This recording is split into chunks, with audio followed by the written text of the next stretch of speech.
I raised my hand because I want to make better food choices. I'm having feelings about eating meat and animals, and that I want to know if I eat them, the bacon is the dead pig's feelings coming into my body. Seriously. Oh, we know you're serious. I'm very serious.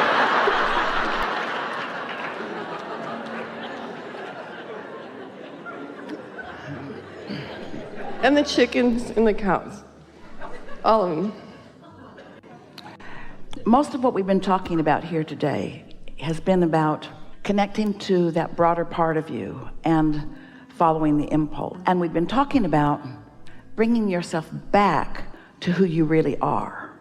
You're going to like this, so just stay with us during the progression of this conversation, because it's going to be new and leading edge, in other words, and freeing. So just let your mind sort of follow this just a little bit. The other day, Esther was visiting with someone, and Esther had made a new decision about something. And this person has been with her a long time and has heard all Esther's decisions about this subject through time, most of which have been the same consistent decision. And now Esther is offering a sort of departure from that decision. And so this person, very well-meaning, said, no, but what you've always said is this. And Esther said, I know, and I know that's hard for you to hear something different from me, but you must let my desires evolve. Oh. I didn't know you were ever going to evolve. I thought you were going to give me a policy and I didn't ever have to learn anything else from you again. And then Esther explains, well, as different things happen and different priorities rise, as I'm finding more and more connection with source energy, now this feels like what I want to say about that, even though it varies from what I've said before. So we're talking about how life causes an evolution of the species. All species are evolving as there is a combining of interactions and co-creation on the planet. Having said that, you got that. You understand the point that we're making. You got to let yourself evolve. You also were born into this environment with some powerful intentions and with an understanding of the environment. And so some of you came as plant eaters. You weren't one of them.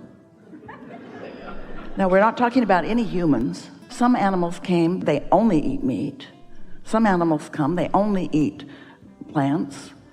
Some of you eat a little bit of all of it, but what we're getting at is there's strong intentionality as you come in. You got to remember that the cells of your body are taking their direction directly from source. The cells of your body don't have to segment and tend to know what source is telling them about this and that. And sometimes your cells are asking for this, which is available there, and sometimes your cells are asking for this, which is available there. Esther hopes and prays every day that her cells need a Snicker bar. Oh my God.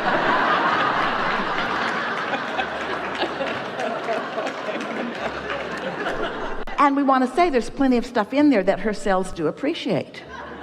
If you were really in alignment with who you are, you would be inspired to a whole lot of behavior on the behalf of your evolving apparatus. But most humans are like Esther's friend who didn't want to have to evolve with Esther's evolution of thought. Let's just make a policy. Let's just decide what humans should eat. You see how that's working out as you gather together in groups and argue with each other about what you're going to eat? Esther's afraid to invite anybody over for dinner. And don't invite two. There's such variety in what people are eating that it makes Esther afraid. She can hardly pick a restaurant because there's so much diversity in what people want to eat. When the way that it really is that every single person has the ability to connect with source and find in the immediate vicinity something that would satisfy who they are and what they now want. Is this helpful? Yeah. So we wouldn't use our head too much in trying to figure out what's appropriate or what's inappropriate. We would decide that we're going to follow inspiration. And we know you have different intentions. Sometimes your intention is all about body weight. Sometimes your intention is about vitality. Sometimes your intention is about getting something that's out of balance back into balance. And sometimes you don't know what the heck you're doing. We're surprised any of you can find anything to eat, because everyone has written a book about what's wrong with every single thing that you might be inclined to want to eat. And the more worried about it you are, the more of those books will come to you that say don't eat that, until pretty soon you're looking into the grocery store in a state of such confusion. You have no idea what you want to eat, but the cells of your body do. The cells of your body would like you to eat some of all of it rather than none of any of it, when you think about it. Isn't that a pretty good way to look at it? My cells want something. I can't stand here in paralyzation forever. And you don't want to let what comes to you come from your place of worry. Process of elimination. Can't eat that, and can't eat that, and can't eat that, and can't eat that, and can't eat that, and can't eat that, and can't eat that. So what's left? Nothing I want. But in a state of deprivation, I will force myself to eat this thing that I do not want, thus defying the pleasure thing that we were talking about here. We're not asking you to be gluttons, and we're not asking you to be unwise. We're asking you to get tuned in and then choose. We're asking you not to try to make a plan unless you're really under alignment. And you know, a lot of times when you're feeling great, those cravings that come to you are direct translations of what the cells of your body would benefit from most. There are a lot of answers in a lot of food. People are worried about processed food, and we think simpler food all around would be better for you. But there is evolution that has happened. Your bodies are changing, and your cells are intelligent, and they know.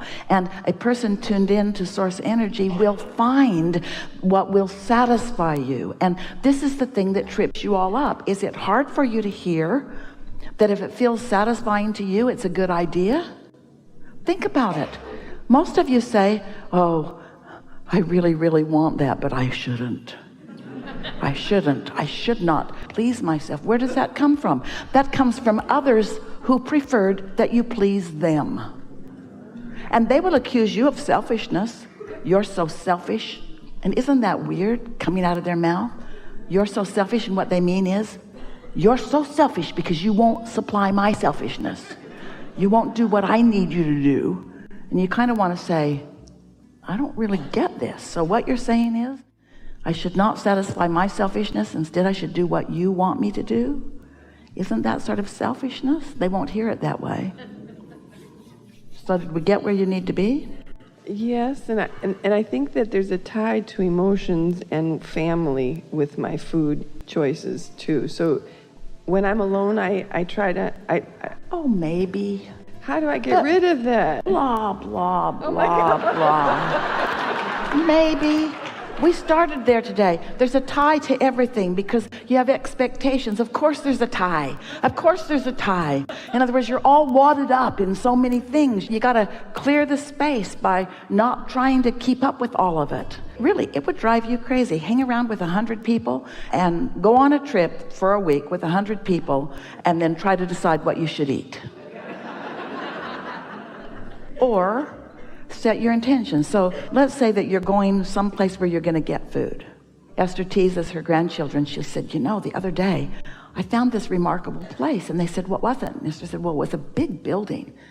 I think it was square. It was huge. And when I walked in, there were rows and rows and rows of food items that had to be assembled. And Luke said, a grocery store? And Esther said, yeah, who knew? She prefers to go to the restaurant where somebody else assembles it, and it was really confusing to be in there. And of course she's teasing, but she was making the point that we're wanting to make here, that there are lots of choices. And if you were going to a restaurant or into a place where you're going to buy food that has to be assembled, you might want to set forth some intentions, and you might want to start by saying, I love my body. I love the intelligence of my body. I acknowledge the existence of the intelligent cells in my body. And I get what they do all day, every day in the maintaining of me. And isn't it great? Isn't it great what's going on? And I believe that my cells have preferences, and that in combination with each other, that they are sending me unique impulses and it's my intention to just follow those impulses. And so you're going into this place with anticipation and appreciation, not just of the excellence of the opportunity of the food that is around you. Oh my. You ever think about that distribution system and the organization of all of that? Isn't that something to acknowledge and appreciate? Even when you get in there, you can see people still placing things on shelves and getting the fresh things out and labeling it and marketing it and marking it with the prices and making it ready for you. There's so much to appreciate about all of that process. Then there's your own physicality and what you want and your own impulses to eat. And even the fact that you're hungry, you have that hunger in your belly, means that the cells are sending you a signal that they're asking for something, you see. And so as you walk into this place with an attitude of appreciation, that will go a long way. Think of all those sticks you picked up. Appreciation for commerce, appreciation for trucking system, appreciation for frigidation, appreciation for all of these things that are so easy to appreciate. Think what you're queuing yourself up to. And now you're in vibrational alignment with your inner being, who's in communication with your cells, and your cells know precisely what they want and are offering a vibrational request for it, which your inner being is translating into an impulse within you, where what's happening in this environment can satisfy those impulses directly from your cells that are requesting them. And then you want to read a book that says what to eat or what not to eat. When you have this kind of intelligent, in the moment communication right now, this is a really good time.